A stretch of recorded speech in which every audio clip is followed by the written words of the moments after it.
আসসালামু আলাইকুম viewers, welcome to another video. পাখির হাট ইউটিউব চ্যানেলে আপনাকে স্বাগতম। তো আপনারা কবুতর কিভাবে পালেন সেটা একটু আপনারা কমেন্ট করে জানাবেন। তো আমি কিভাবে পালি সেটাও আপনাদের বলতেছি। আমি প্রত্যেক দিন যেভাবে কবুতর দেখাশোনা করি আর কি, দেখভাল করি, সেটা হলো আমি প্রত্যেক দিন সকালবেলা কবুতরের ট্রে পরিষ্কার করে দিই, খাবার সবগুলো পানি চেঞ্জ করে দিই।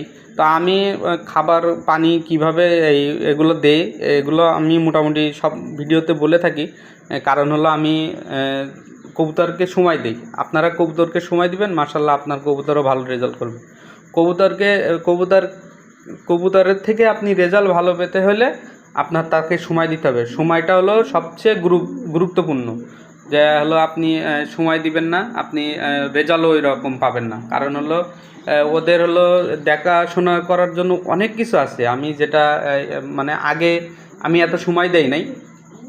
আগে আমি একটা চাকরি করতাম, এখন মনে করেন চাকরি করি না দেখে তাদের পিছনে সময় দিই। তো সেটা বুঝি যে আগে যে ইয়াগুলো হয়েছে সেটার কারণে আমার মানে রেজাল্টও আমি ভালো পাইনি। তো রেজাল্ট ভালো পেতে হলে আপনাদের কবুতরের পিছনে সময় দিতে হবে। সবাই ভালো থাকবেন। আল্লাহ হাফেজ। আসসালামু আলাইকুম।